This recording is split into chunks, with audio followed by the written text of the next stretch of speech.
Hello my dear student. तो जैसा हमने लास्ट लेक्चर में इलेक्ट्रॉन एफिनिटी, आयोनाइजेशन एनर्जी और इलेक्ट्रोनेगेटिविटी को खत्म कर लिया था, ठीक है। तो यहां तक तो हमारा अप्रोक्सीमेट पीरियोडिक टेबल 100% अप्रोक्सीमेट मतलब 99% हम बोल सकते हैं कि खत्म हो गया है। बस कुछ इंपॉर्टेंट प्रॉपर्टीज होती है जो हमको पढ़ना चाहिए। आज हम उसको पढ़ते हैं, उसके बारे में हम आगे भी डिस्कस करेंगे नेक्स्ट चैप्टर में, केमिकल बॉन्डिंग में भी मैं आपको बताऊंगा, लेकिन अभी हमको उसको पढ़ना चाहिए, ठीक है। तो सबसे पहले स्टार्ट करते बच्चों यहां से हम हाइड्रेशन एनर्जी, ठीक है। हाइड्रेशन एनर्जी, अब देखो हाइड्रेशन एनर्जी एक्चुअली में होता क्या है बच्चों, बहुत ही अच्छा कंसेप्ट है। हाइड्रेशन एनर्जी आपका होता क्या है, अब ध्यान से समझना, मैं इक्वेशन लिख रहा हूं, इक्वेशन के हिसाब से समझेंगे। देखो ये मेरे पास गैसेस आयंस है। गैसेस आयंस को मैं अगर इसको एक्वस कंडीशन में बना दूं, कौन से कंडीशन में, एक्वस कंडीशन में, यहां पर ये, ठीक है, यहां पर H2O के साथ, ठीक है। हाइड्रेशन का मतलब H2O, ठीक है। तो सम अमाउंट ऑफ एनर्जी क्या हो जाएगी बच्चों, यहां से रिलीज होगी। अब इसी एनर्जी को हम क्या बोलते हैं, इसी सम अमाउंट ऑफ एनर्जी को हम क्या बोलते हैं बच्चों, हाइड्रेशन एनर्जी, जो कि आपकी क्या होती है बच्चों, नेगेटिव होती है। नेगेटिव क्यों होती है बच्चों, ये आपका हाइड्रेशन एनर्जी, हम इसको बोलेंगे ये नेगेटिव क्यों होती है, क्योंकि अमाउंट क्या हो रहा है, amount of energy will be released, amount of energy will be released, amount of energy क्या हो रही है बच्चों, रिलीज हो रही है, ठीक है। amount of energy will be released। अब समझते हैं कि हमारा डेफिनेशन क्या हो जाएगा बच्चों, इधर ध्यान से समझना। 1 मोल amount of energy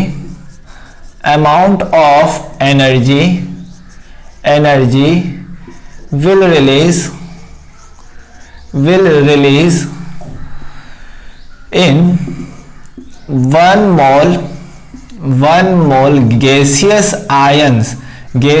आयन का मतलब आपका कैटायन भी हो सकता है और एनायन भी हो सकता है। यहां पर आपका कैटायन और एनायन दोनों हो सकते हैं। देखो अगर मैं कैटायन के केस में बात करूंगा तो कैटायन के केस में भी H2O के साथ रिएक्शन कराएंगे तो यहां पर A एक्वस और यहां पर प्लस चार्ज और यहां पर भी एनर्जी आपकी रिलीज होगी। दोनों एनर्जी आपका हाइड्रेशन एनर्जी होगी। इसको हम क्या बोलते हैं, हाइड्रेशन एंथैल्पी।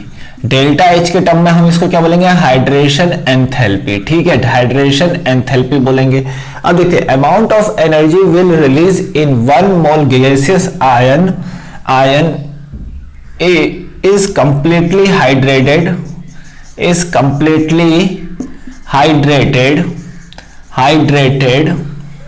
ठीक है, is completely hydrated। this type of now this type of energy is called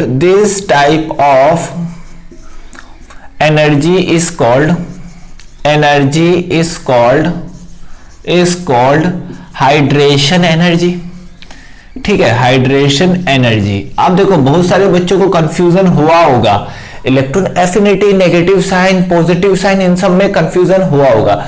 तो ध्यान से एक बात समझना यहां पर कि अब देखो हम क्या करते हैं, यहां पर मैं आपको बताता हूं। देखो delta H equal to minus of hydration energy, तो हम क्या बोल सकते हैं यहां पर, हाइड्रेशन एनर्जी। यहां पर इस चीज को थोड़ा सा ध्यान से समझ लेना। देखो इसको तो हम बोलेंगे हाइड्रेशन एनर्जी, लेकिन हाइड्रेशन एनर्जी का नेगेटिव चार्ज आपका क्या होता है, हाइड्रेशन एंथैल्पी, यह आपका हाइड्रेशन एंथैल्पी होता है। थोड़ा सा ध्यान से समझना। इसी तरीके से सिमिलरली मैंने आपको लिखाया होगा बच्चों, delta H equal to minus electron affinity. तो इलेक्ट्रॉन एफिनिटी तो आपका पॉजिटिव मैग्नीट्यूड होता है, लेकिन इसका जो डेल्टा H होता है मतलब इलेक्ट्रॉन गेन एंथैल्पी, तो क्या बोलेंगे, इलेक्ट्रॉन गेन एंथैल्पी आपका क्या हो जाता है बच्चों, यहां पर नेगेटिव ऑफ इलेक्ट्रॉन एफिनिटी। तो जब भी आपसे पूछता था इलेक्ट्रॉन एफिनिटी का ऑर्डर, तो आप क्या करते थे, जो आपका मैग्नीट्यूड में, यहां पर हम बोल सकते हैं मैग्नीट्यूड, तो जो आपका वैल्यू सबसे ज्यादा वो हुआ करता था, वो होता था। लेकिन जैसे ही मुझसे पूछा जाएगा कि इलेक्ट्रॉन गेन एंथैल्पी, तो इलेक्ट्रॉन गेन एंथैल्पी विद आपसे पूछा जाएगा एक बार electron affinity with the negative sign, तो हम उल्टा चलेंगे, ठीक है। लेकिन इलेक्ट्रॉन एफिनिटी वैसे आपका क्या होता है, एक आपका यहां पर एक आपका वैल्यूज होता है, ठीक है, और उसके नेगेटिव साइन को हम इलेक्ट्रॉन गेन एंथैल्पी बोलते हैं। तो इलेक्ट्रॉन गेन एंथैल्पी के लिए हम नेगेटिव साइन यूज करेंगे, उसके लिए हम सिंपल। इसी तरीके से हाइड्रेशन एनर्जी के लिए हम सिंपल यूज करते हैं, लेकिन आपका अगर एंथैल्पी पूछा जाएगा तो उसके लिए हम क्या करेंगे, नेगेटिव साइन, क्योंकि यहां पर सम अमाउंट ऑफ एनर्जी आपकी क्या हो रही है बच्चों, रिलीज हो रही है। अब देखते हैं बच्चों इसका पीरियोडिक टेबल पे ट्रेंड कैसा होता है। तो देख लेते हैं बच्चों इसका trend in periodic table, trend in periodic tables, ठीक है। तो देखते हैं यहां पर देख लेते हैं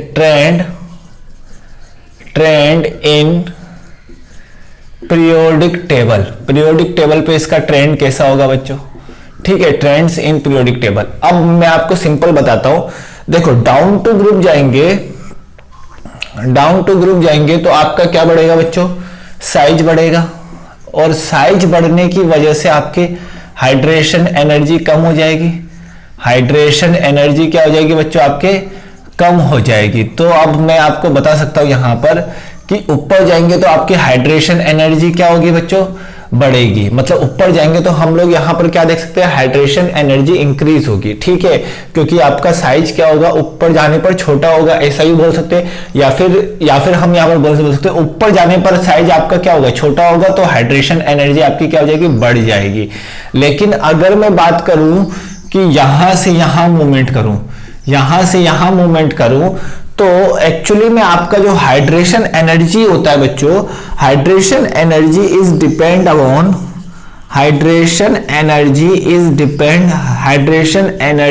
depend on charge upon R, मतलब चार्ज अपॉन आर। यहां पर प्लस चार्ज हो सकता है, ये भी आपका प्लस, या फिर हम बोल सकते हैं और माइनस, और यहां पर माइनस, ठीक है। This is for what, anion, and this is for what, cation, ठीक है। अब देखो चार्ज अपॉन आर, इसको हम क्या बोल सकते हैं, देखो चार्ज अपॉन आर को हम बोल सकते हैं चार्ज डेंसिटी, इसको हम क्या बोल सकते हैं, चार्ज डेंसिटी। मतलब Q अपॉन आर को हम क्या बोल सकते हैं बच्चों, चार्ज डेंसिटी, दोनों को चार्ज डेंसिटी। अब चार्ज डेंसिटी हम कैसे निकालेंगे, दोनों को हम बोल सकते हैं बच्चों चार्ज डेंसिटी। अब देखो चार्ज डेंसिटी हम कैसे निकालेंगे, सिंपल समझना यहां पर। अब देखो ऊपर से नीचे जाऊंगा तो यहां पर आपका lithium plus, sodium plus, potassium plus, charge are similar, charge सारे सिमिलर है, लेकिन आपका रेडियाई क्या हो रहा है बच्चों, ऊपर से नीचे जा रहे हैं तो इंक्रीज हो रहा है, तो हाइड्रेशन एंड एनर्जी ऊपर से नीचे जाएंगे तो क्या होगा बच्चों, डिक्रीज होगा, ठीक है। लेकिन अगर मैं नीचे से ऊपर जाऊंगा तो यहां पर साइज क्या हो रहा है, छोटा हो रहा है, और हाइड्रेशन एनर्जी आपका बढ़ जाएगा। लेकिन क्या होता है, ये तो था हमारा इन ग्रुप की बात कर ली बच्चों मैंने। अब मैं बात कर लेता हूं इन पीरियड में हम कैसे निकालेंगे, इन पीरियड में देखो यहां से यहां मूव करेंगे, यहां तो आपका Na प्लस होता है। सिंपल मैं एक एग्जांपल लेके बता रहा हूं, Na प्लस, Mg+2 और यहां पर Al+3। तो आप देख सकते हो कि यहां से यहां मूव कर रहे तो आपका क्या बढ़ रहा है बच्चों, यहां से यहां मूव कर रहे तो आपका यहां पर चार्ज बढ़ रहा है, यहां से यहां मूव कर रहे तो आपका क्या बढ़ रहा है बच्चों, यहां पर चार्ज बढ़ रहा है। अब यहां से यहां मूवमेंट करेंगे तो आपका चार्ज बढ़ेगा, तो आपका क्या हो जाएगा बच्चों, यहां पर चार्ज बढ़ेगा तो यहां पर आपका हाइड्रेशन एनर्जी भी बढ़ जाएगा। तो इस तरीके से यहां पर आपका हाइड्रेशन एनर्जी इंक्रीज हो जाएगा। तो इन पीरियड में हम क्या देखेंगे, चार्ज, और इस ग्रुप में हम क्या देखेंगे बच्चों, साइज, ठीक है। तो इसी तरीके से अगर मैं कैटायन के केस में, एनायन के केस में बात करूं तो एनायन के केस में क्या होता है बच्चों, डाउन टू ग्रुप तो वैसा ही रहेगा, हाइड्रेशन एनर्जी आपकी यहां पर इंक्रीज हो जाएगी, हाइड्रेशन एनर्जी आपकी यहां पर इंक्रीज हो जाएगी। लेकिन अगर मैं बात करूं तो आपका कहां बढ़ रहा है, चार्ज यहां से यहां बढ़ रहा है बच्चों, N3 minus, O2 minus, F minus, तो यहां से यहां चार्ज बढ़ेगा NN के केस में। तो NN के केस में अगर मैं इन पीरियड बात करूंगा तो यहां पर आपका हाइड्रेशन एनर्जी क्या हो जाएगा बच्चों, बढ़ जाएगा। इस तरीके से यहां से यहां मूव करेंगे, मतलब राइट टू लेफ्ट मूव करेंगे और टॉप टू बॉटम। तो NN के केस में आप देख सकते हो कि चार्ज कहां बढ़ रहा है, राइट टू लेफ्ट जाने पर। लेकिन यहां पर क्या हो रहा है बच्चों, यहां पर आपका चार्ज कहां बढ़ रहा है, लेफ्ट टू राइट जाने पर। थोड़ा सा इसमें वेरिएशन को ध्यान से समझना बच्चों। चार्ज बढ़ने से पीरियोडिक टेबल में, पीरियड्स में हम क्या देखेंगे बच्चों, चार्ज को देखेंगे, ठीक है। तो थोड़ा सा इस चीज को ध्यान से समझिएगा बच्चों, ठीक है। अब देखो चार्ज डेंसिटी, अब मैं आपको बताता हूं यहां पर एक्चुअली में होता क्या है कि मैं आपको बताता हूं सिंपल। यहां पर एक्चुअली में देखना ध्यान से कि मैं यहां पर दो टाइप के आयंस लेता हूं, ठीक है। एक मैंने लिया सीजियम, एक मैंने लिया लिथियम, ठीक है। एक मैंने लिया सीजियम आयन, एक मैंने लिया लिथियम आयन, ठीक है। अब देखो यहां पर प्लस चार्ज, यहां पर प्लस चार्ज। अब इसके चारों ओर क्या होंगे, हाइड्रेशन एनर्जी की बात करें तो इसके चारों ओर आपके H2O मॉलिक्यूल आपके हो जाएंगे, ठीक है। H2O मॉलिक्यूल आपके हो जाएंगे इसके चारों ओर, ठीक है। अब देखो ध्यान से, H2O मॉलिक्यूल इसको चारों ओर से कवर कर लेंगे, ठीक है। अब देखो इसका साइज बड़ा है, इसका साइज बड़ा होता है तो इसमें H2O मॉलिक्यूल आपके ज्यादा कवर करेंगे, इसमें H2O मॉलिक्यूल क्या होंगे बच्चों, अच्छे से कवर करेंगे। और उसका साइज क्या होता था बच्चों, छोटा होता था, तो उसमें H2O मॉलिक्यूल कम कवर करेंगे। सिंपल कंसेप्ट देख सकते हो, इसमें H2O मॉलिक्यूल आपके ज्यादा कवर करेंगे। क्यों, क्योंकि साइज बड़ा है तो H2O मॉलिक्यूल आपके ज्यादा नंबर ऑफ H2O मॉलिक्यूल इसके अंदर रहेंगे। इस तरीके से ज्यादा नंबर ऑफ H2O मॉलिक्यूल इसके अंदर, इसको चारों ओर से कवर करके रखेंगे। लेकिन अगर मैं बात करूं इसमें, तो इसमें क्या होगा बच्चों, यहां पर इसमें आपका क्या होगा बच्चों, इसमें कम नंबर ऑफ H2O मॉलिक्यूल इसमें आपका अट्रैक्ट करके रखेगा, ठीक है। बात को ध्यान से समझना बच्चों। तो अगर मैं बोलना चाहूं और भी ध्यान से समझना, इसमें छोटा मॉलिक्यूल है, लेकिन यहां पर देखो, यहां पर तो आपने साइज के हिसाब से बोल दिया, लेकिन अगर मैं बोलना चाहूं तो यहां पर आपका चार्ज डेंसिटी ज्यादा है, यहां पर आपका चार्ज डेंसिटी ज्यादा है। ध्यान से समझना, यहां पर आपका चार्ज डेंसिटी ज्यादा है और यहां पर आपका चार्ज डेंसिटी क्या है बच्चों, इसका चार्ज डेंसिटी कम है, इसका चार्ज डेंसिटी कम है। अब देखो चार्ज डेंसिटी आपने तो साइज के हिसाब से बता दिया, लेकिन साइज के हिसाब से हमको नहीं बताना है। देखो चार्ज डेंसिटी इसका कम होगा तो H2O मॉलिक्यूल ने कवर किया, लेकिन इसका चार्ज डेंसिटी ज्यादा होने की वजह से यहां ज्यादा आएगा। एक्चुअली में आपका यहां ज्यादा आएगा, यहां आपके ज्यादा number of H2O molecule cover कर लेंगे, ठीक है। जब ज्यादा number of H2O molecule cover कर लेंगे तो इसका जो हाइड्रेशन रेडियाई होगा, हाइड्रेशन रेडियाई मतलब H2O के साथ इसका जो हाइड्रेटेड रेडियाई होगा वो कम होगा। तो जस्ट उल्टा होगा, in aqueous solution hydration radii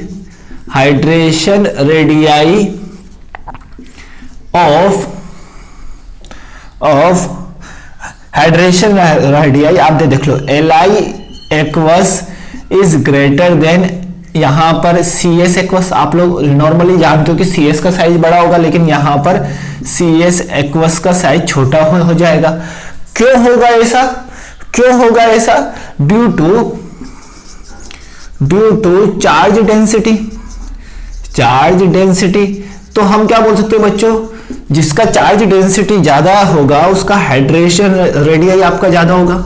hydration radii क्या होगा बच्चों, directly proportional to the charge density. तो मतलब अगर मुझे बोले एक्वस सॉल्यूशन में, तो एक्वस सॉल्यूशन में मैं साइज को उल्टा कर दूंगा।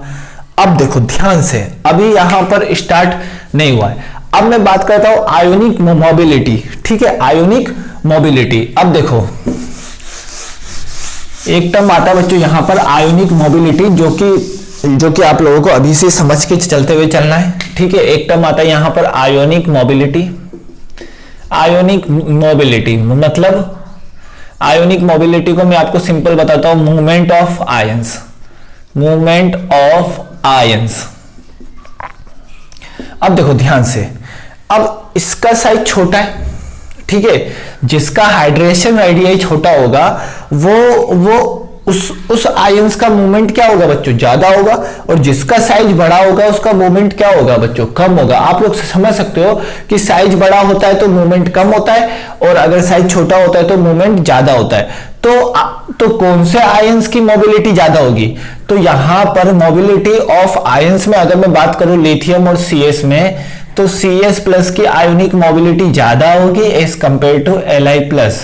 क्यों ऐसा हुआ, क्यों ऐसा हुआ, क्योंकि क्या होता है बच्चों एक्चुअली में यहां पर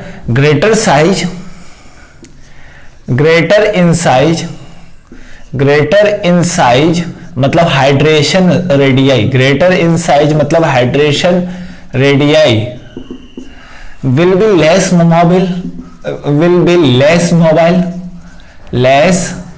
मोबाइल, वो आपका लेस मोबिलिटी होगा, उसकी मोबिलिटी क्या होगी बच्चों, लेस होगी। और यहां पर ग्रेटर इन साइज में होगा तो लेस मोबिलिटी होगी। तो अगर बच्चों यहां पर बोल देता हूं मैं सिंपल, हाइड्रेशन रेडियाई हम क्या बोल सकते हैं, inversely proportional to the ionic mobility, ठीक है। तो देख सकते हो आप लोग इसको। तो यहां पर इस तरीके से हमने हाइड्रेशन रेडियाई को समझा है बच्चों, थोड़ा सा इसको समझने की कोशिश करना, ठीक है। मैंने आपको बता दिया है कि आज डाउन टू पीरियड जाएंगे, पीरियड में मैंने आपको ट्रेंड भी बता दिया है, ठीक है। इसका हम काफी हद तक यूज करने वाले हैं आगे के क्लासेस में, केमिकल बॉन्डिंग में, तो इसीलिए मैंने यहीं पर बता दिया आपको।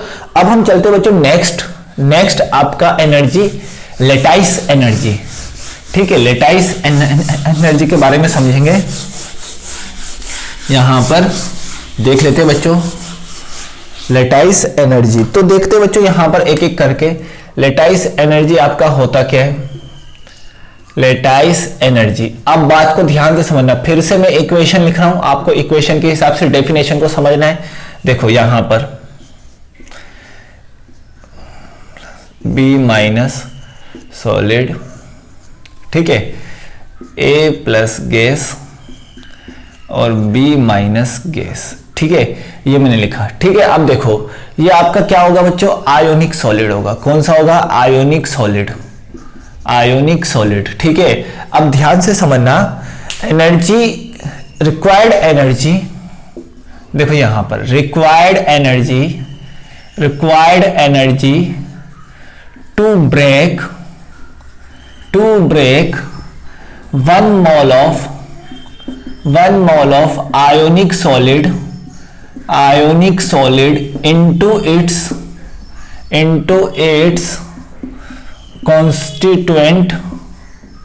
constituent ions, मतलब अपने constituent gaseous ions, मतलब हम क्या बोलते हैं बच्चों यहां पर, अपने constituent gaseous ion में तोड़ने के लिए जितनी एनर्जी की रिक्वायरमेंट होगी, यहां से जो एनर्जी की रिक्वायरमेंट होगी उसको हम क्या बोलेंगे, लेटाइस एनर्जी। क्या बोलेंगे, लेटाइस एनर्जी, ठीक है। अब यहां पर एनर्जी रिक्वायर्ड हो रही है, रिक्वायर्ड एनर्जी होगी तो यहां पर क्या होगा, ये आपका, इसके लिए आपके डेल्टा H की वैल्यू क्या हो जाएगी बच्चों, पॉजिटिव हो जाएगी। ये बात आप लोग ध्यान से समझ सकते हो बच्चों, काफी इजी कंसेप्ट है। अब इसका एक्चुअली में जो रिलेशन होता है, एक्चुअली में इसका जो रिलेशन क्या होता है, लेटाइस एनर्जी, ध्यान से समझना, lattice energy is denoted by U is directly proportional to the Q+ into Q- divide by R0। Here R0 is R+ plus R-, ठीक है, R+ एंड R-। अब बात को ध्यान से समझो एक और बार कि यहां पर लेटाइस वो एनर्जी इनके ऊपर डिपेंड करता है। अब देखो यहां पर ध्यान से समझना, अगर मैं यहां पर देखो ग्रुप में बात करूंगा तो ग्रुप में हम क्या बोल सकते हैं, ट्रेंड्स इन पीरियोडिक टेबल में अगर मैं ट्रेंड्स की बात करूंगा तो पीरियोडिक टेबल में अगर मैं ट्रेंड्स की बात करूंगा तो इन group we can say that group में क्या होगा बच्चों, ग्रुप में अगर टॉप टू बॉटम जाऊंगा तो यहां पर क्या होगा, देखो टॉप टू बॉटम जाऊंगा तो यहां पर आपका क्या होगा, साइज बढ़ेगा, मतलब क्या बढ़ेगा बच्चों, साइज आपका इंक्रीज होगा, इसका मतलब लैटाइस एनर्जी आपका क्या हो जाएगा बच्चों, डिक्रीज हो जाएगा। लैटाइस एनर्जी आपका क्या हो जाएगा, डिक्रीज हो जाएगा, ठीक है। बट अब देखो इन ग्रुप में हमने बोल दिया, लेकिन in period we can not जज proper variation,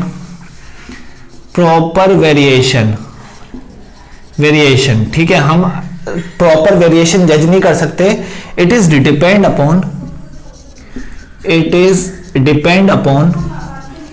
depends upon charge also, ये आपका चार्ज पर भी डिपेंड करेगा, इसलिए हम इसका प्रॉपर वेरिएशन नहीं बता सकते। क्यों?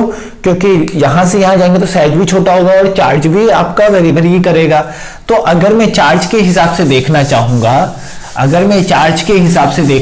तो आप लोग समझ सकते हो बच्चों कि जैसे ही मैं अगर देखो, आप लोग जानते हो, आप लोग बहुत अच्छे से जानते हो, पीरियोडिक टेबल में अगर मैं यहां से यहां मूवमेंट करूंगा तो आपका क्या हो जाएगा बच्चों, यहां पर सोडियम, यहां पर पोटेशियम, यहां पर एल्यूमिनियम, ठीक है, इस तरीके से 3 चार्ज हो जाएंगे। इस तरीके से आपके 3 चार्ज हो गए। यहां पर सोडियम के बाद यहां पर आ जाएगा मैग्नीशियम +2। अब देखो यहां से यहां जा रहे तो चार्ज बढ़ रहा है।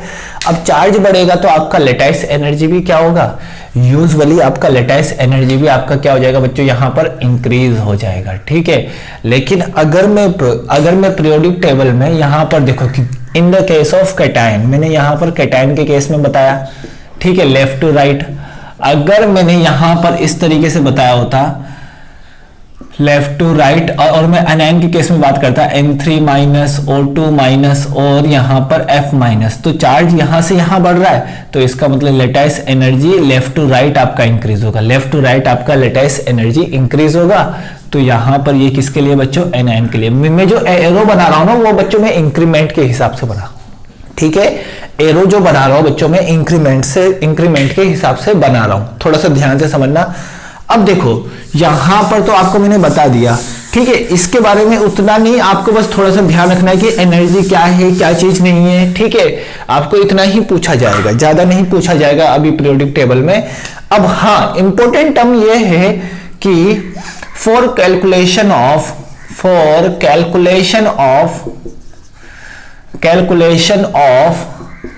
Lattice energy we will use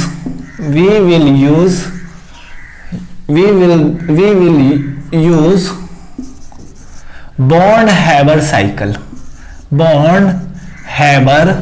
cycle. हम किसका यूज करेंगे बच्चों, Born-Haber साइकिल का। लैटाइस एनर्जी के कैलकुलेशन के लिए हम किसका यूज करेंगे, Born-Haber साइकिल का। तो ये तो इक्वेशन आप लोग जानते हो, Na+Cl2 half Cl2 gives what, NaCl, ठीक है, NaCl। ये आपका क्या होगा बच्चों, सॉलिड होगा, ये आपका क्या होगा बच्चों, सॉलिड होगा, ठीक है। जैसा मैंने लेटाइस एनर्जी का इक्वेशन लिखा था, ये आपका क्या होगा, सॉलिड होगा, ठीक है।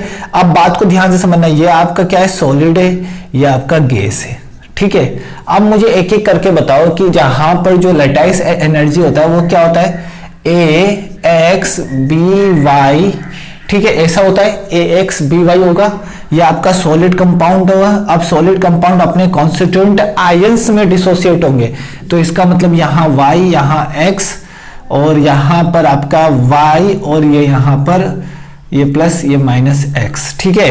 तो ये आपका गैसियस आयंस में कन्वर्ट हो रहा है, किसमें, गैसियस आयन में कन्वर्ट हो रहा है। कितने गैसियस आयंस में कन्वर्ट हो रहा है, देख सकते हो आप। तो इन सबके मुझे आयोनिक फॉर्म चाहिए, इन दोनों की मुझे क्या चाहिए, आयोनिक फॉर्म चाहिए, और उसका गैसियस फॉर्म भी चाहिए। तो सबसे पहले हम लोग इस सॉलिड को सब्लिमेट कर ले। इसको जब हम सब्लिमेशन देंगे, ही डेल्टा H ऑफ सब्लिमेशन जैसे ही हम देंगे बच्चों, तो यहां पर क्या बन जाएगा, Na प्लस गैस बन जाएगा। बात क्लियर है, Na गैस बन जाएगा। नाउ अब मुझे देखो, यहां पर आप लोग जानते हो कि अगर आपको सॉलिड टू गैस, ध्यान से समझना, यहां पर अगर आपको सॉलिड टू गैस में कन्वर्ट करना है तो आप क्या करोगे, सब्लिमेशन एनर्जी दोगे। कौन सा दोगे, सब्लिमेशन। अब देखो आपके पास कोई गैसियस आयन आ गया है, मतलब जैसे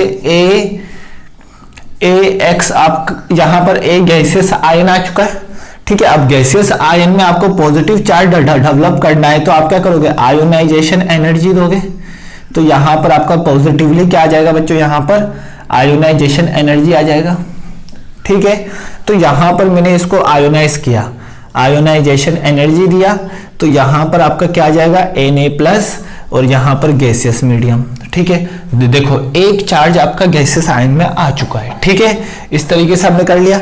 नाउ नेक्स्ट अब हम समझते बच्चों, सबसे पहले यहां पर Cl देखो यहां पर ये आपका कौन से स्टेट में होना चाहिए। अब देखो यहां पर देखो Cl टू Cl माइनस करेंगे तो आपका इलेक्ट्रॉन एफिनिटी, मतलब B gas to B minus करेंगे तो यहां पर क्या होना चाहिए बच्चों, इलेक्ट्रॉन एफिनिटी। अब यहां पर आपका इलेक्ट्रॉन एफिनिटी होगा, बात तो आप समझ रहे होंगे, लेकिन ये आपका कौन से कंडीशन में होने चाहिए, दोनों के दोनों आइसोलेटेड। कौन से कंडीशन में, आइसोलेटेड। लेकिन यहां पर कौन से कंडीशन में, Cl2 मतलब कंबाइंड फॉर्म में। कौन से फॉर्म में, कंबाइंड फॉर्म में। यहां पर ये किस में फॉर्म में बच्चों, कंबाइंड फॉर्म में। कौन से फॉर्म में, कंबाइंड फॉर्म में। लेकिन मुझे कौन से फॉर्म में चाहिए, आइसोलेटेड फॉर्म में चाहिए, तो कंबाइंड फॉर्म में कन्वर्ट करेंगे। देखो Cl के बीच आपका बॉन्ड होगा, इस बॉन्ड को तोड़ने के लिए मुझे बॉन्ड डिसोसिएशन एनर्जी लगेगी, पक्की बात है। और कितने मोल है, हाफ मोल है, तो हाफ मोल के लिए मुझे कितना बॉन्ड डिसोसिएशन वो एनर्जी लगने वाला बच्चों, हाफ मोल। तो यहां पर क्या हो जाएगा बच्चों, जल्दी बोलो, यहां पर फटाफट बोलो। तो यहां पर आपका half mole bond dissociation energy लगेगा, बात क्लियर है। तो यहां पर आपका Cl गैस आपको ऑब्टेन हो जाएगा। नाउ इसमें जैसे ही मैं minus electron affinity is energy release phenomena, तो यहां पर क्या आ जाएगा बच्चों, Cl माइनस गैस। अब आप लोग जानते हो कि ये दोनों जब आपके ऐड हो जाएंगे, ये दोनों जब आपके ऐड होंगे तो ये बनेगा सॉलिड। अब देखो यहां से यहां जा रहे थे, तो यहां से यहां आपका क्या था बच्चों, एनर्जी का रिक्वायरमेंट था, बात समझना। लेकिन अगर उल्टा जाएंगे तो क्या होगा, एनर्जी आपकी रिलीज होगी। उल्टा जाएंगे तो वो एनर्जी क्या होगी, रिलीज होगी। देखो यहां पर आपका केटायन गैस में और एनायन भी गैस में, देखो केटायन भी गैस में, एनायन भी गैस में, तो इसका मतलब यहां से उल्टा फिनोमिना हो रहा है, तो एनर्जी आपकी क्या होगी, रिलीज होगी। तो लेटाइस वो एनर्जी के लिए क्या क्या करेंगे, डेल्टा U। अब देखो ध्यान से, Na सॉलिड और Cl गैस से ये बना, तो इसको हम एक साथ क्या बोलेंगे, डेल्टा हीट ऑफ फॉर्मेशन। अब देखो, अब यहां से हम क्या करेंगे बच्चों, इसी इक्वेशन को एडअप करेंगे। देखते हैं इस इक्वेशन को एडअप करते बच्चों, ठीक है, एडिंग करेंगे इस इक्वेशन का। तो यहां पर मैं डायरेक्टली क्या बोल सकता हूं, इससे मुझे ये ऑब्टेन करना है, तो इसके लिए डेल्टा H ऑफ फॉर्मेशन, ठीक है, delta H of formation equal to, इससे मुझे ये ऑब्टेन करना है, तो मुझे इन सभी फिनोमिना से प्रोसीड होना पड़ेगा। तो एक एक करके देखते हैं। तो सबसे पहले डेल्टा H ऑफ सब्लिमेशन होगा, ठीक है, प्लस आपका क्या हो जाएगा, ionization energy, this is for what, sodium, ठीक है। नाउ अब आपका क्या हो जाएगा बच्चों, यहां पर बॉन्ड डिसोसिएशन एनर्जी। अब ध्यान से समझना बच्चों, बॉन्ड को फॉर्म करने में ए से AB को फॉर्म करने में, AB बॉन्ड को फॉर्म करने में आपका एक्सोथर्मिक फिनोमिना होता है, एक्सोथर्मिक होगा, मतलब डेल्टा H आपका क्या होगा, नेगेटिव होगा, ठीक है। तो AB बॉन्ड को डिसोसिएट करने में कौन सा फिनोमिना होगा, एंडोथर्मिक। तो यहां पर आपका कौन सा होगा बच्चों, ये आपका पॉजिटिव टाइप का होगा। तो यहां पर positive half bond dissociation energy, ठीक है। नेक्स्ट आपका EA माइनस EA और आपका minus U, this is called what, lattice energy. अब आपको कैसे फाइंड आउट करना होता है बच्चों, मैं आपको बताता हूं। आपको क्या होगा कि ये वाली वैल्यू और गिवन होगी, ये वाली वैल्यू गिवन होगी, ये वाली वैल्यू गिवन होगी, ये वाली वैल्यू गिवन होगी, ये वाली वैल्यू गिवन होगी। आपको केवल और केवल क्या लिखना है, लेटाइस एनर्जी निकालना है, ठीक है। तो एक क्वेश्चन हम करते हैं इसके बेसिस पे, write down the bond Haber cycle for MgCl2। अब समझना बच्चों, यहां पर right write down the Born-Haber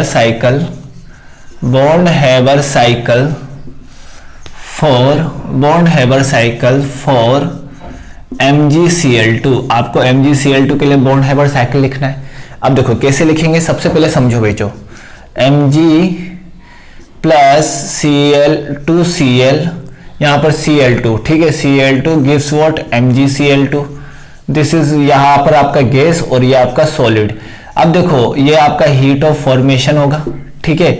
heat of formation की डेफिनेशन आप थर्मोडायनेमिक में पढ़ोगे कि हीट ऑफ फॉर्मेशन क्या होता है बच्चों, सिंपल समझना। अब अगर जैसे मुझे ग्लूकोज का हीट ऑफ फॉर्मेशन लिखना है, ध्यान से समझना, जैसे मुझे ग्लूकोज का हीट ऑफ फॉर्मेशन लिखना है, तो हीट ऑफ फॉर्मेशन ग्लूकोज का अगर मुझे लिखना है तो यहां पर समझना, यहां पर कार्बन जो अपने फॉर्म में एग्जिस्ट करता है वही लिखना है। तो कौन कौन से कार्बन आपके कौन से फॉर्म में एग्जिस्ट करता है, ग्रेफाइट के फॉर्म में, ठीक है। हाइड्रोजन यहां पर अपने कौन से फॉर्म में एग्जिस्ट करता है, H2 के फॉर्म में, ठीक है, यहां पर ग्रेफाइट के फॉर्म में मतलब सॉलिड, ठीक है। ऑक्सीजन आपके कौन से फॉर्म में एग्जिस्ट करता है, O के फॉर्म में, देखो O2 के फॉर्म में गैस। तो इन सब से आपका जो बनेगा वो आपका हीट ऑफ फॉर्मेशन होगा, ठीक है। इसको 6 कर दो, इसको 6 कर दो और इसको 3 कर दो, ठीक है। इस तरीके से आपका हीट ऑफ फॉर्मेशन होगा। देखो मैंने क्या किया कि इसका हीट ऑफ फॉर्मेशन कौन कौन से कॉन्स्टिट्यूएंट आयन से बने बच्चों, Mg से बना, तो Mg सॉलिड होता है, Cl2 आपका गैस होता है। इसके आपके एग्जिस्टिंग फॉर्म में लिखना है, यहां पर आपके इसके एग्जिस्टिंग फेज में लिखना है, ठीक है। एग्जिस्टिंग फेज में आप पूरे को ब्रेक डाउन करके लिख सकते हो। इस तरीके से हम हीट ऑफ फॉर्मेशन लिखते हैं, लेकिन यहां पर आपका 1 मोल होना चाहिए, ये आपका एक ही होना चाहिए, तभी आपका हीट ऑफ फॉर्मेशन करेक्ट होगा। देखो यहां पर 1 है ना, तो इसीलिए यहां पर हीट ऑफ फॉर्मेशन लिखने का तरीका है बच्चों ये।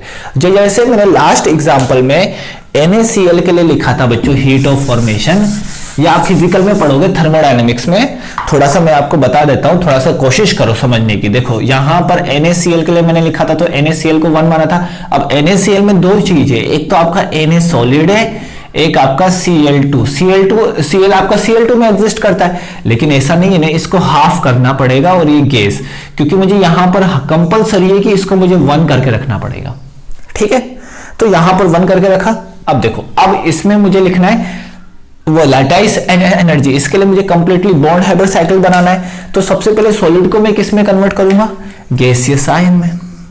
तो सॉलिड को मैंने किस में कन्वर्ट कर दिया, गैसियस आयन में। अब मुझे यहां पर आप देख सकते हो कि MgCl2 कैसे बना होगा बच्चों, MgCl2 यहां पर Mg2 प्लस और 2Cl- ऐसे बना होगा बच्चों, ठीक है। इसे बोलेंगे हम क्या, लेटाइस वो एनर्जी। अब मुझे क्या क्या चाहिए यहां पर, ये मुझे गैस में चाहिए, ये मुझे गैस में चाहिए, मुझे क्या गैस में चाहिए, Mg+2 ना कि Mg+1। तो मुझे 2 बार आयोनाइजेशन यहां पर एनर्जी लगाना पड़ेगा। यहां पर क्या आ जाएगा, हीट ऑफ सब्लिमेशन। मुझे यहां पर Mg+2 चाहिए, तो एक बार आयोनाइजेशन एनर्जी लगा दिया, तो यहां पर क्या हो जाएगा बच्चों, IE1। और एक और बार जैसे ही मैंने लगा दिया तो यहां पर क्या हो जाएगा, IE2। तो यहां पर Mg+2 मुझे ऑप्टेन हो गया। अब Cl से मुझे ये ऑप्टेन करना है। देखो यहां पर 1 मोल है। अब मैंने आपको बॉन्ड डिसोसिएशन में बताया था कि Cl के बीच बॉन्ड होगा, तो इसको डिसोसिएट करेंगे तो यहां पर क्या हो जाएगा बच्चों, यहां पर क्या हो जाएगा, बॉन्ड डिसोसिएशन वो एनर्जी। यहां पर 1 मोल है, तो यहां पर भी कितना मोल होगा बच्चों, 1 मोल होगा। अब देखो Cl2 का बॉन्ड डिसोसिएशन एनर्जी लगा दिया बच्चों मैंने यहां पर, तो यहां पर आपके 2 Cl बने। कितने Cl बने बच्चों, 2 Cl आयन बने। एक Cl ये बना, एक Cl ये बना, ठीक है। एक Cl ये बना, एक Cl ये बना। ये भी आपका गैसेस फेज में, ये भी आपका गैसेस फेज में। अब यहां पर Cl को आपको माइनस में कन्वर्ट करना है, तो यहां पर Cl को माइनस में कन्वर्ट करने के लिए इलेक्ट्रॉन एफिनिटी, यहां पर भी इलेक्ट्रॉन एफिनिटी का यूज करेंगे। ये आपका Cl माइनस, ये आपका Cl माइनस, ठीक है। अब आप गौर करो, दोनों Cl है, दोनों ये आपका अलग अलग Cl है, लेकिन Cl की क्वांटिटी सेम है। तो अगर मैं बात करूंगा बच्चों यहां पर, तो Cl अगर आपका सेम होगा तो यहां पर माइनस चार्ज आते ही क्या हो जाएगा, दोनों की इलेक्ट्रॉन एफिनिटी क्या हो जाएगी बच्चों, सिमिलर। दोनों की इलेक्ट्रॉन एफिनिटी आपकी क्या हो जाएगी बच्चों यहां पर, सिमिलर। अब देखो दोनों की इलेक्ट्रॉन एफिनिटी यहां पर आपकी सिमिलर हो चुकी है, तो मैं क्या बोल सकता हूं यहां पर कि यहां पर मैं इन सबको एक साथ क्या लिख सकता हूं बच्चों, एक साथ में ऐसा लिख सकता हूं 2Cl gas is 2 mole of electron affinity इस यहां पर 2 माइनस गैस, ऐसा लिख सकता हूं, ऐसा लिख सकता हूं क्योंकि दोनों Cl तो सिमिलर है। यहां पर ये अलग अलग था, Mg अलग था, Mg+1 अलग कंपाउंड है, लेकिन यहां पर दोनों Cl तो एक ही है ना। तो एक Cl में एक Cl में आपका माइनस ई है इलेक्ट्रॉन एफिनिटी, तो 2 Cl में 2 माइनस ई है। अब इन दोनों के कॉन्स्टिट्यूएंट पार्टिकल जब आपस में मिलेंगे गैसियस आयन के, तो आपका क्या होगा, लेटाइस वो एनर्जी। अब देखो ध्यान से, सॉलिड में कन्वर्ट, सॉलिड से आपके गैसियस आयन में कन्वर्ट कर रहे, तो एनर्जी क्या हो रही है, रिक्वायर्ड एनर्जी क्या हो रही है बच्चों यहां पर, रिक्वायर्ड, ठीक है, रिक्वायर्ड एनर्जी, ये फिनोमिना रिक्वायर्ड है। जब मैं उल्टा जाऊंगा तो क्या होगा बच्चों, एनर्जी रिलीज होगी, एनर्जी क्या होगी, रिलीज होगी, और ये आपका क्या हो जाएगा बच्चों, नेगेटिव में। तो यहां पर डेल्टा यू मतलब नेगेटिव साइन आएगा। ये तो था आपका lattice energy, bond Haber cycle मैंने बना दिया।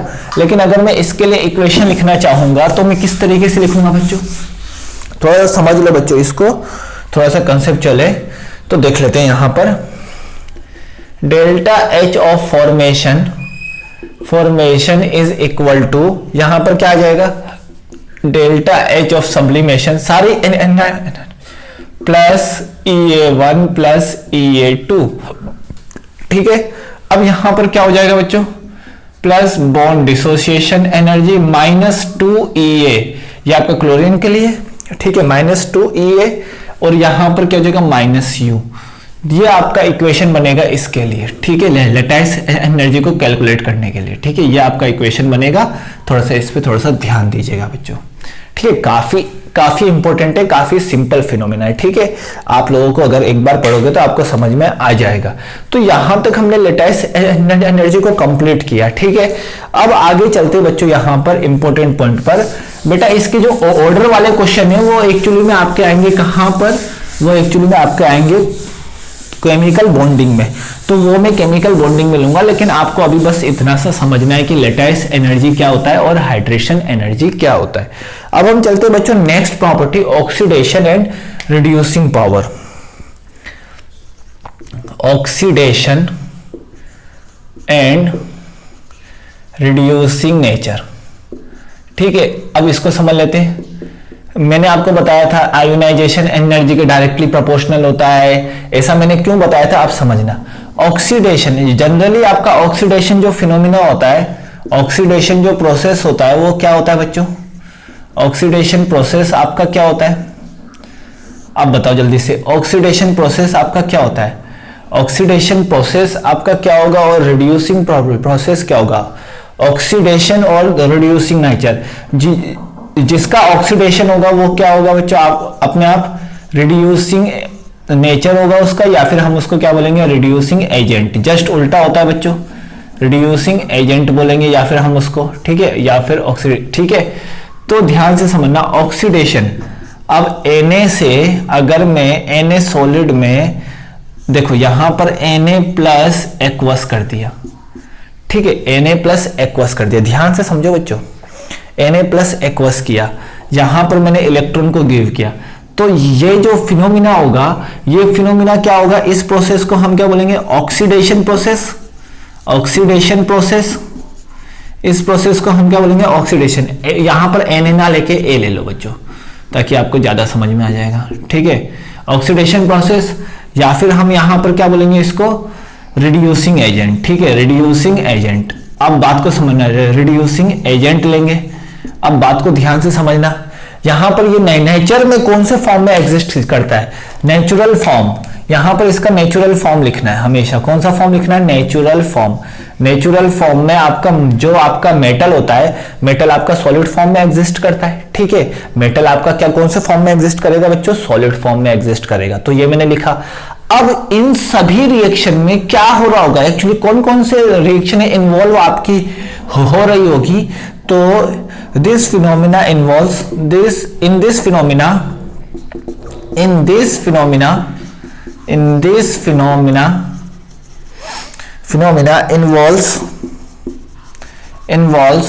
following reaction. In this phenomena involves following reaction. Which reaction are used in this phenomena? आपके इस फिनोमिना में कौन कौन सी रिएक्शन है आपकी इन्वॉल्व हो रही है बच्चों, जल्दी से बताओ। इस फिनोमिना में आपके देखो, एक तो आपका ए सॉलिड टू आपका किस में कन्वर्ट हो रहा है, ए गैस में। Then after this is what, H of sublimation, ठीक है, बोल सकते हैं। यहां पर आपका क्या होगा, एच, यहां पर आपका प्लस आयोनाइजेशन एनर्जी, ठीक है, प्लस यहां पर माइनस एच ऑफ हाइड्रेशन। मैंने आपको बताया था हाइड्रेशन एनर्जी आपका नेगेटिव साइन में होता है, ये आपका एक्वस मीडियम में कन्वर्ट होगा। देखो मैंने आपको उस टाइम सिंपल बताया था कि किस तरीके से होगा, लेकिन अभी समझो, ठीक है। ये आपका क्या होगा, ए प्लस एक्वस, ठीक है। तो अगर मैं बात करूं कि टोटल इस रिएक्शन के लिए, तो इस रिएक्शन के लिए रिड्यूसिंग नेचर के लिए जो एंथैल्पी निकलेगी, यहां पर जो हीट का जो चेंज होगा, यहां पर जो चेंज इन हीट होगा वो क्या होगा, चेंज इन हीट। यहां पर क्या होगा बच्चों, देखो यहां पर चेंज इन हीट, यहां पर डेल्टा एच ऑफ सब्लिमेशन, ठीक है, प्लस आई E minus H hydration energy. अब यहां से आप लोग समझ सकते हो कि यहां से आप तीन फैक्टर को बोल सकते हो, यहां पर आप थ्री फैक्टर्स को बोल सकते हो। यहां पर देखो, यहां पर तीन फैक्टर आप लोग बोल सकते हो। कौन कौन से फैक्टर, कि जो यह आपका रिड्यूसिंग नेचर होगा, ये हीट जितनी कम ये वाली हीट आपकी रिलीज होगी, जितनी कम ये वाली हीट आपकी रिलीज होगी, उतना आपका यहां पर डेल्टा एच आ गया, ठीक है, delta H of sublimation plus E I plus hydration energy. अब देखो यहां से यहां मूवमेंट होने में जितना इजी होगा उतना अच्छा आपका रिड्यूसिंग नेचर होगा, ठीक है। तो यहां पर हम टोटल सम बता दिया बच्चों मैंने, ठीक है। तो यहां पर हम क्या बोल सकते हैं, रिड्यूसिंग नेचर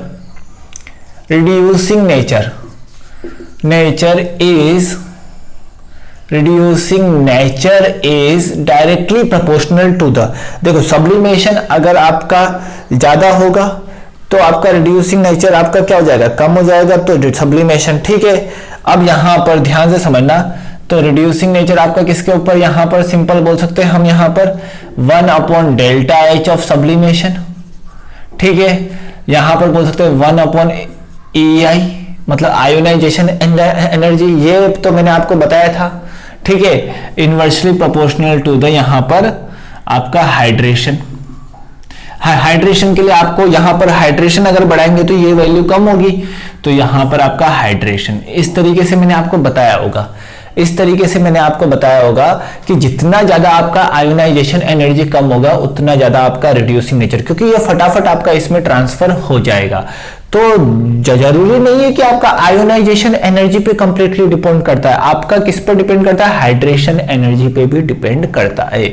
थोड़ा सा इस चीज को समझना है, इस इक्वेशन को ध्यान रखो, बस समझ के रखो, आपके आगे काम आएगा। मैं आगे जो क्वेश्चंस लूंगा अब इसके पीरियोडिक टेबल से रिलेटेड, तो उसमें इन सबको इंक्लूड करूंगा, कंक्लूड करते हुए क्वेश्चंस लूंगा मैं।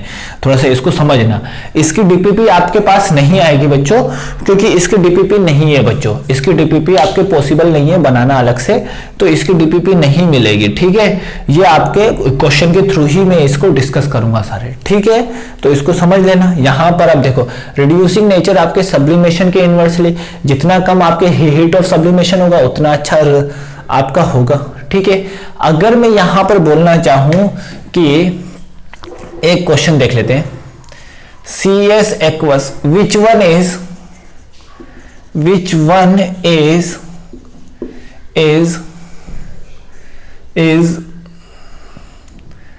one have highly reducing nature, highly reducing nature,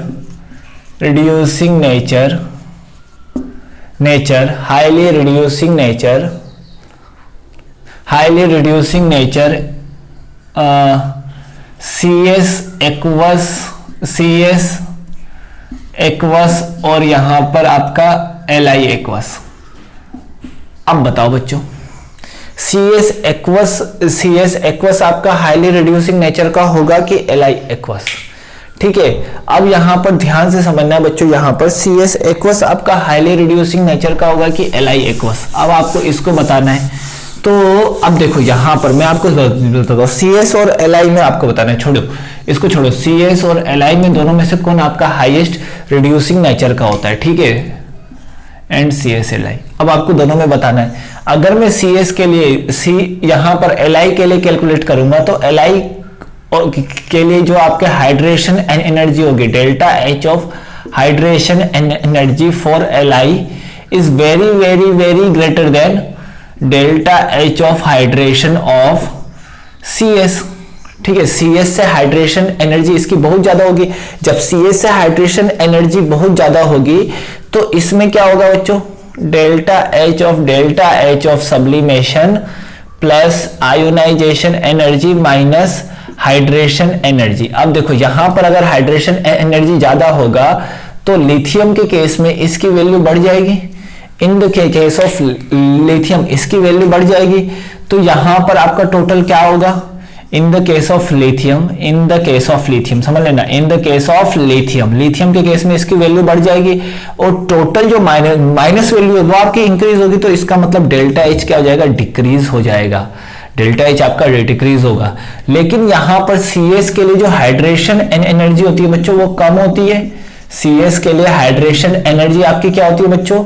कम होती है। अब सी एस के लिए जब आपकी हाइड्रेशन एनर्जी उतनी नहीं होती जितनी आपकी लिथियम की होती है, एज कंपेयर टू लिथियम आपकी थोड़ी सी कम होती है। ठीक है, कम होगी as compare to lithium, as compare to lithium के कंपेयर में कम होगी तो यहां पर डेल्टा एच की वैल्यू एज कंपेयर टू, यहां पर डेल्टा एच की वैल्यू यहां पर क्या होगी बच्चों? बढ़ेगी एज कंपेयर टू किसके कंपेयर में? As compare to lithium. अब हमारे पास जो रिजल्टेंट जो हीट आना चाहिए वो क्या आना चाहिए बच्चों? कम आना चाहिए। तो आप देख सकते हो कि एक्वस कंडीशन में इन H2O के कंडीशन में आपकी किसकी? लिथियम प्लस आपका ज्यादा रिड्यूसिंग एजेंट होगा एज कंपेयर टू यहां पर सी एस एक्वस। मतलब सी एस एक्वस से ज्यादा रिड्यूसिंग कौन होगा? Lithium plus. ये अभी मैंने बताया था हाइड्रेशन एनर्जी, आप लोग देख सकते हो वहां से। ठीक है, मोबिलिटी अभी बताया था, इसीलिए मैंने बताया था आप लोगों को ताकि आपको रिड्यूसिंग और ऑक्सीडाइजिंग नेचर के बारे में कंप्लीटली आपको इंफॉर्मेशन मिल जाए। अब देखो यहां पर समझते हैं अब हम oxidation nature, oxidizing agent, oxidizing nature. ठीक है, अब देखते हैं यहां पर ऑक्सीडाइजिंग नेचर। अब देखो यहां पर ऑक्सीडाइजिंग नेचर, तो ऑक्सीडाइजिंग नेचर या फिर हम बोलते हैं रिडक्शन। अब देखो यहां पर ऑक्सीडाइजिंग नेचर और रिडक्शन को समझते हैं। तो रिडक्शन आपका क्या होगा बच्चों? देखो यहां पर रिडक्शन फिनोमिना, जैसे मेरे पास आपका F2 है, ठीक है, F2 है, ध्यान से समझना जी। जैसे मेरे पास आपका F2 है ऑक्सीडाइजिंग, हाँ जैसे मेरे पास F2 है, F2 में अगर यहाँ पर F माइनस एक्वस करना है, यह आपका गैसियस है, यह आपका कौन सा बॉन्ड है? गैसियस है। यहाँ से आपका डेल्टा एच आपका रिलीज होगा। इसी तरीके से या फिर मैं Cl2 गैस कर दूं, यहाँ पर अगर मैंने Cl माइनस एक्वस कर दिया तो यहाँ पर भी डेल्टा एच आएगा। अब ध्यान से समझना कि यहाँ पर क्या हो रहा है।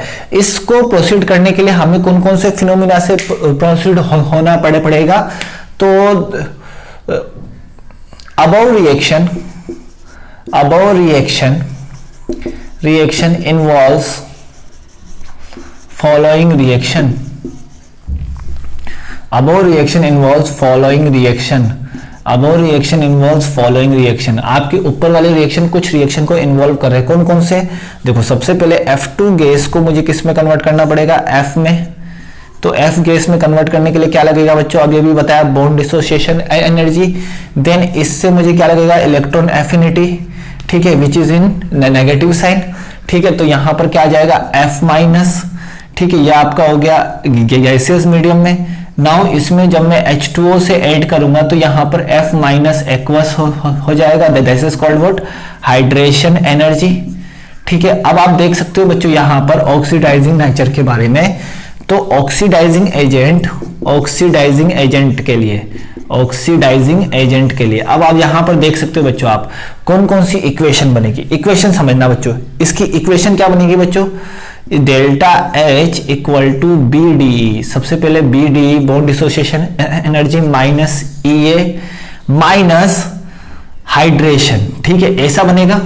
तो मैं क्या बोलता हूं, oxidation nature is inversely proportional to, अगर ये बढ़ेगा तो डेल्टा H की वैल्यू बढ़ेगी, तो मतलब बॉन्ड डिसोसिएशन एनर्जी के इनवर्सली प्रोपोर्शनल है। ठीक है, लेकिन आपके इलेक्ट्रॉन एफिनिटी के डायरेक्टली प्रोपोर्शनल होगा, क्योंकि ये बढ़ेगा तो ये वाली वैल्यू घटेगी, क्योंकि ये आपका नेगेटिव चार्ज है।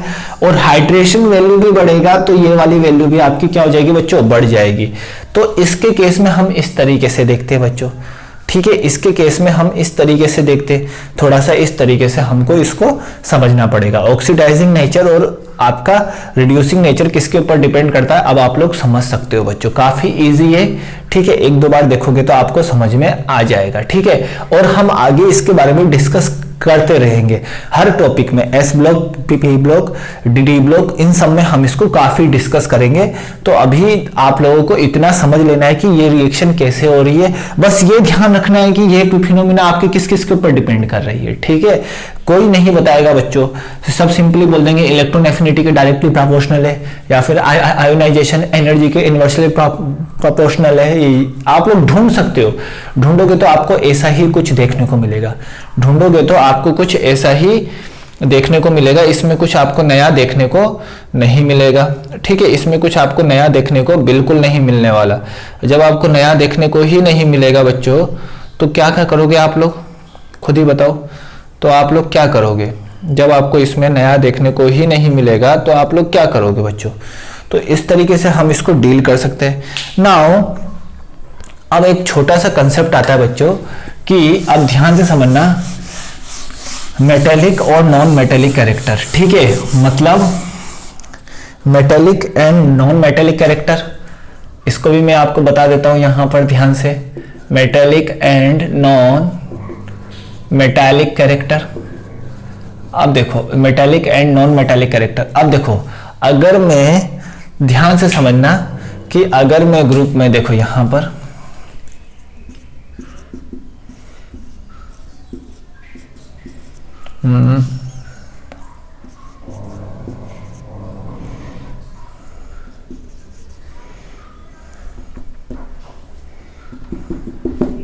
वेरी गुड, बहुत अच्छा।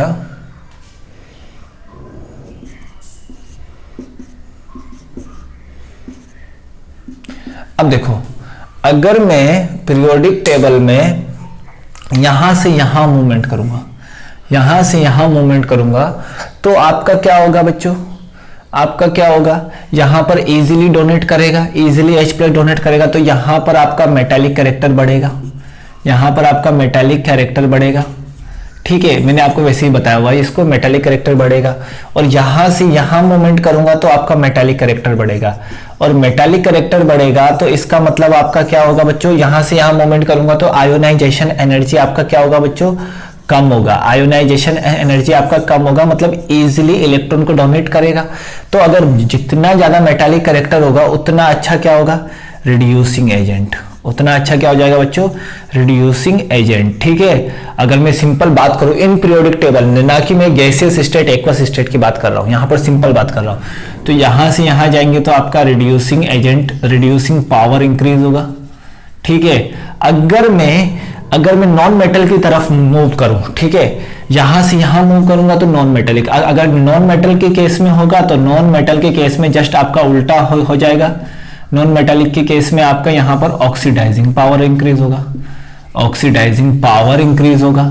ठीक है, थोड़ा सा इस चीज को ध्यान से समझना, इस यहां से यहां मूवमेंट करेंगे तो आपका नॉन मेटालिक कैरेक्टर आपका इंक्रीज होगा, और यहां से यहां इंक्रीज करेंगे तो आपका नॉन मेटालिक कैरेक्टर इंक्रीज होगा। ठीक है, तो इस चीज को ध्यान से समझना, नॉन मेटालिक कैरेक्टर ऊपर जाने पर इंक्रीज होगा और इस तरफ जाने पर भी इंक्रीज होगा। ठीक है, तो इसको हम बोलते हैं मेटालिक और नॉन मेटालिक कैरेक्टर। ठीक है, अब हम बात करते